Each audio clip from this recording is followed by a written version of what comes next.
కోరుకుంటూ సెలవు తీసుకుంటాం. ముందుగా ముఖ్యమంత్రిగా ప్రవేశపెట్టిన తీర్మానంపై మినిస్టర్ గారు నారాయణ గారు మాట్లాడతారు. అధ్యక్ష, రాష్ట్రం ఎలా విడిపోయిందో అందరికీ తెలిసిందే. ఆ రోజు రాష్ట్రాన్ని విడగొట్టొద్దని రాష్ట్ర ప్రజలందరూ నెత్తినూరు కొట్టుకుని విన్నవించిన గత పాలకులు వారి రాజకీయ లబ్ధి కోసం రాష్ట్రాన్ని రెండుగా విడగొట్టడం జరిగింది. అయితే కంబైన్డ్ స్టేట్లో ఉన్న రాజధాని హైదరాబాదు, తెలంగాణ ఉండటం వల్ల అది తెలంగాణలోకి ఉండిపోయింది. అయితే మన రాష్ట్రానికి రాజధాని అంటూ లేదు. అయితే రీఆర్గనైజేషన్ యాక్ట్ 2014లో 10 సంవత్సరాల వరకు హైదరాబాద్ని రాజధానిగా ఉంచుకోవచ్చని పెట్టడం జరిగింది. అయితే గౌరవనీయ ముఖ్యమంత్రి గారు ప్రజల దగ్గర నుండి పరిపాలన చేయాలనే ఉద్దేశంతో వెంటనే రాజధాని కట్టాలనే ఉద్దేశంతో ప్రతిపాదించి నిర్ణయించడం జరిగింది. అయితే రాజధాని ఎక్కడనే దానికి శివరామకృష్ణ కమిటీని కేంద్ర ప్రభుత్వం ఆ రోజు టెక్నికల్ కమిటీని పెడితే వాళ్ళు ఈ రాష్ట్రంలో ఉన్న అన్ని జిల్లాలని పోయి అందరి అభిప్రాయాలు తీసుకొని వాళ్ళు రిపోర్ట్ ఇవ్వడం జరిగింది.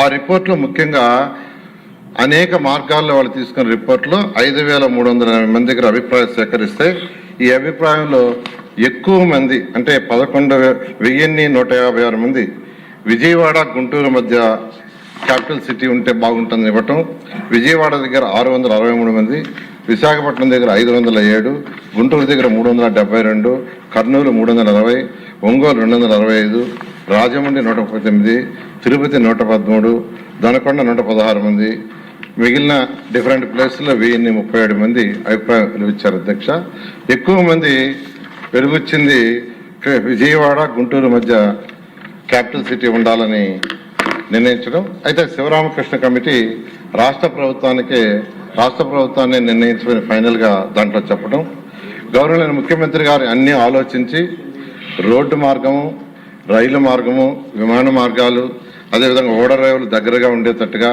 అదేవిధంగా ఉత్తరాంధ్రలో చివరి జిల్లా అయిన శ్రీకాకుళంకి, అదేవిధంగా రాయలసీమలో చివరి జిల్లా అయిన అనంతపురంకి సమదూరంలో ఉండేటట్టుగా గుంటూరు, కృష్ణ ఈ 2 జిల్లాల మధ్య అమరావతి రాజధానిని నిర్ణయిస్తామని సెప్టెంబర్ 4, 2014 అసెంబ్లీలో ప్రకటన చేయడం జరిగింది. అధ్యక్ష, అయితే ఇక్కడ గవర్నమెంట్ ల్యాండ్ లేదు.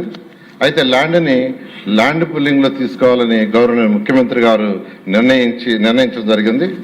అయితే ప్రతిపక్షంలో ఉన్న వైఎస్ఆర్సీపీ నాయకులు ఇక్కడ క్యాపిటల్ సిటీ రాకూడదని వారు 250 కార్లు వేసుకుని ఈ యొక్క క్యాపిటల్ సిటీ ఏదైతే అనుకున్నామో అక్కడ రైతులందరినీ కలిసి రైతులందరినీ రెచ్చగొట్టడం జరిగింది. అయితే ఏ ఒక్క రైతు కూడా వాళ్ళ చెప్పిన మాట ఇలా అందరూ తిరస్కరించడం జరిగింది. అదేవిధంగా పొలాలను తగలబెట్టారు ఇక్కడ భయభ్రాంతులు చేయటానికి. అదేవిధంగా వరద ముప్పు వస్తుంది, ఇక్కడ రాజధాని కడితే అది మునిగిపోతుంది అన్నారు. అదేవిధంగా భూకంపాలు వస్తాయన్నారు.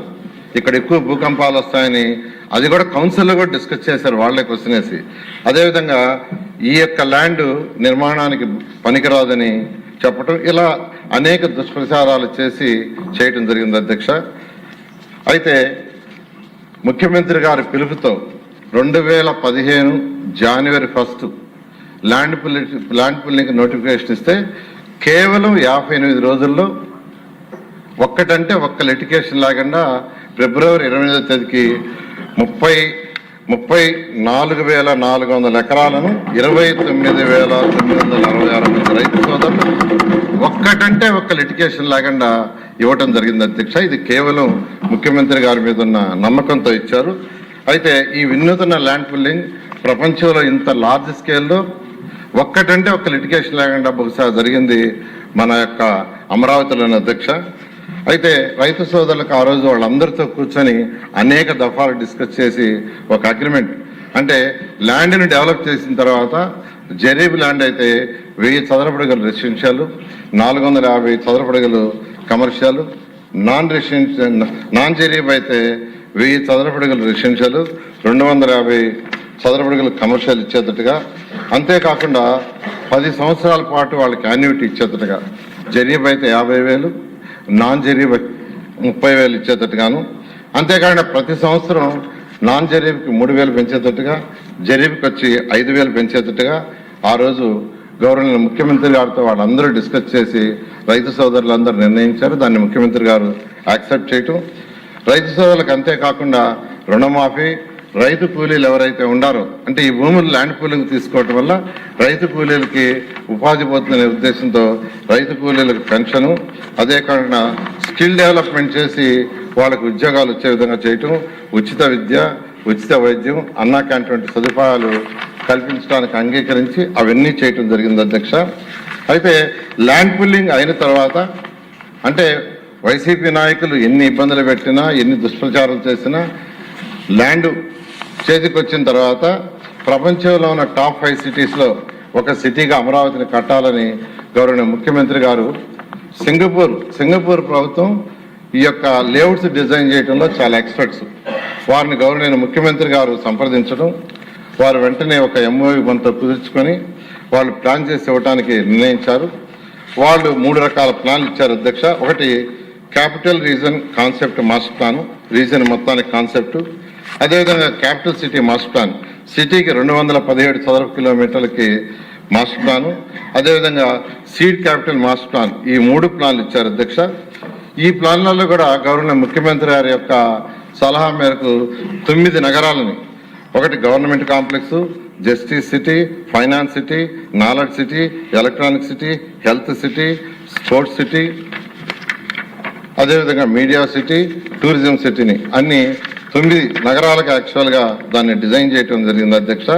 అదేవిధంగా 30% ఏరియాని గ్రీన్ అండ్ బ్లూగా, ఈ 217 చదరపు కిలోమీటర్లో 30% ఏరియాని గ్రీన్ అండ్ బ్లూగా పెట్టారు. ఆ విధంగా యాక్చువల్గా ఈ యొక్క ప్లాన్ని వాళ్ళు ఇవ్వటం జరిగింది అధ్యక్ష. అయితే ఇందులో 27 టౌన్షిప్లు కూడా పెట్టారు. ప్రతి టౌన్షిప్కి పార్కులు, స్కూల్స్, హాస్పిటల్స్, కమర్షియల్ కంపెనీ అనేక సదుపాయాలు యాక్చువల్గా చేయటం జరిగింది అధ్యక్ష. అదేవిధంగా